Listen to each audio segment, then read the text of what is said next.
What's up, everybody? I'm Nick. Welcome to my channel, Got Studs, where we're cutting through the BS with building.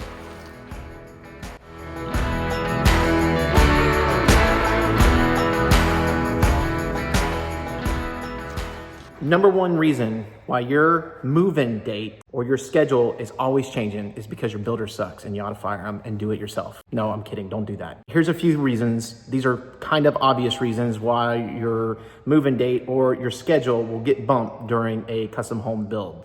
Number one, weather delays. Depending on where you live in the United States or the world, you're gonna have something called weather that comes in and destroys everything, messes up your whole idea, your plans of moving in by Thanksgiving. Here in Florida, especially Central Florida, we have something called hurricanes.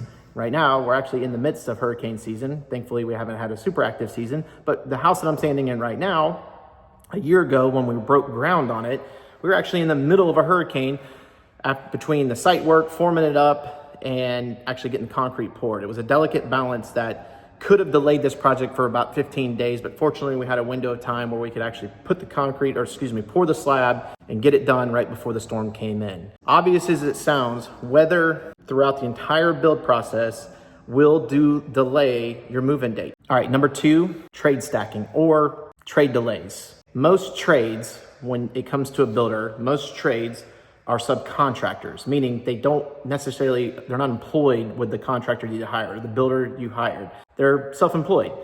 That means they have other work going on. They are responsible for putting food on their plate and they have to go out and do other work. So you do your best, or your builder will do their best to make sure that as things come up that they need to do on your job, you're going out and telling them ahead of time, guys, listen, I'm gonna need you in a week. I'm gonna need you in 2 weeks. Some things will change. Sometimes we get delayed on getting materials, supplies, and all that stuff. It's a real delicate balance. So as a superintendent out here in the field, that is my number one job, is to balance the trades and the schedule and getting the job done in a timely manner. We're at their mercy when it comes to when they're actually gonna show up and get the work done and get it done to the quality that we're looking for.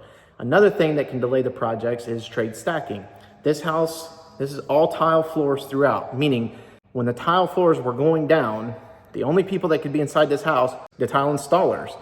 So during that time, electricians can't be in here, my carpenters can't be in here, certainly nobody, painters or anything like that. The house is almost 4,000 or 5,000 square feet of tile, so it's just those guys.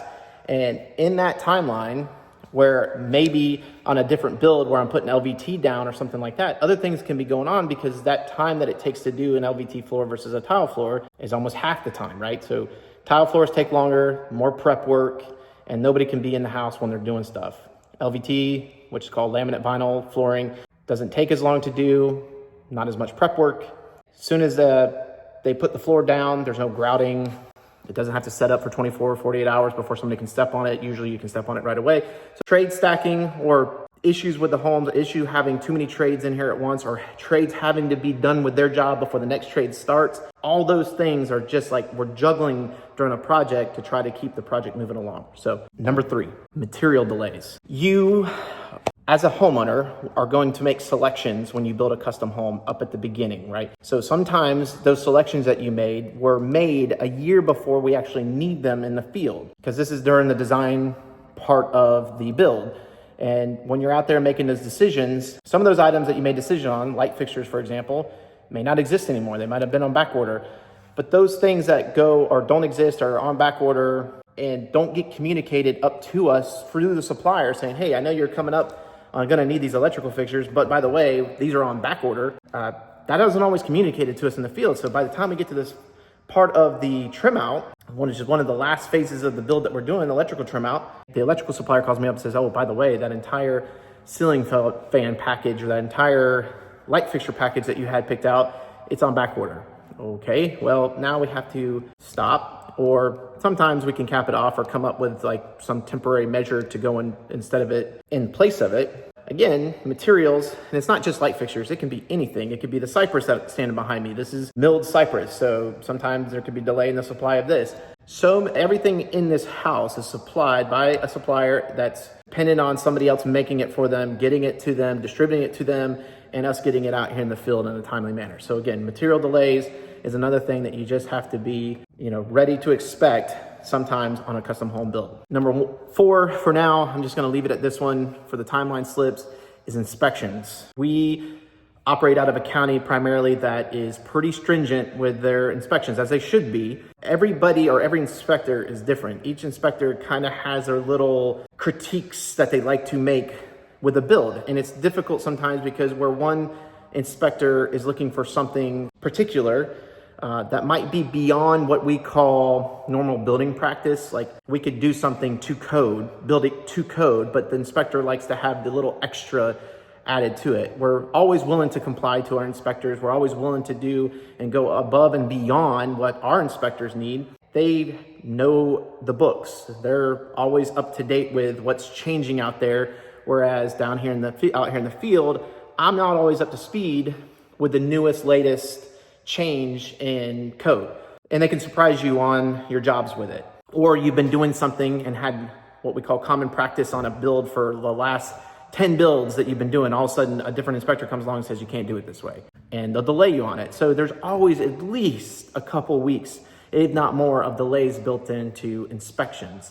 Again, these are typically local governments that are in charge of it, but then there are some things you do here, like in Florida, we have septic tanks. Well, the Department of Environmental Protection are the governing body of septic tanks, and they are just one more entity that we have to have come look at these tanks before we get the local county to inspect them, even though the permitting is through the county. It's a mess, and it can be something that just adds delays that we're not really necessarily in control of. Okay, I want to give you a quick example of a real job delay. We had a home build that we were doing.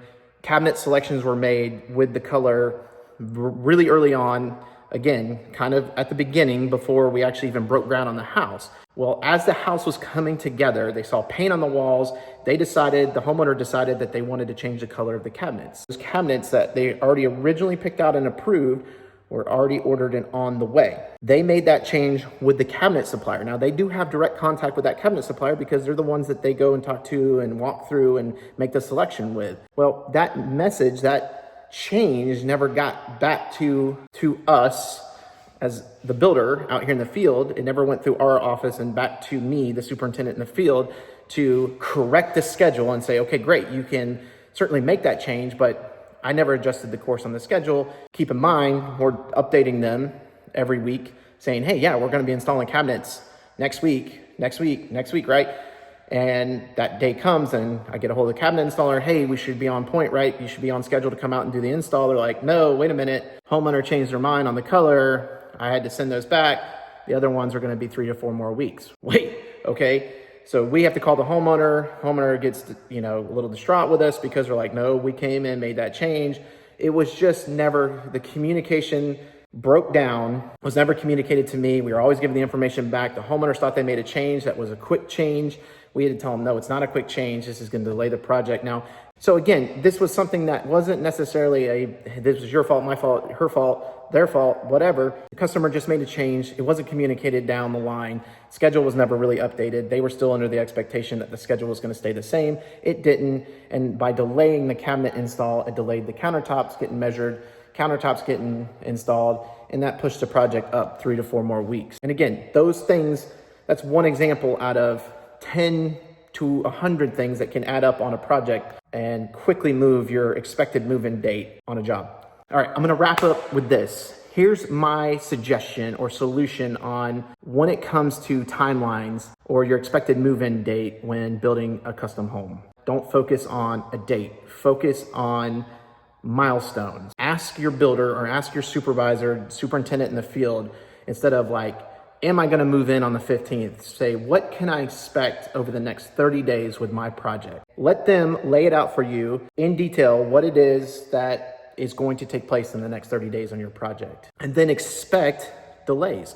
And if you have good communication with your superintendent or with your builder in the field, they're going to be upfront and honest with you.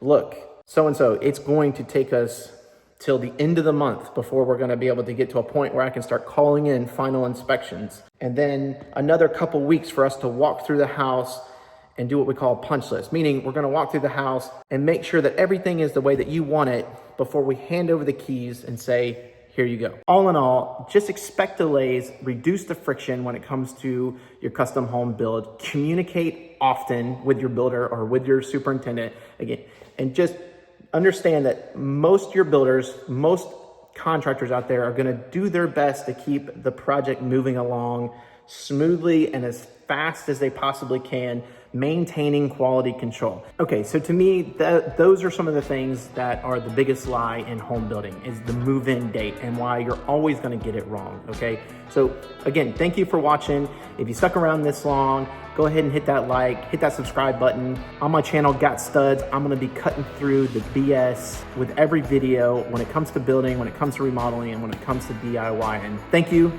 and I'll see you on the next job.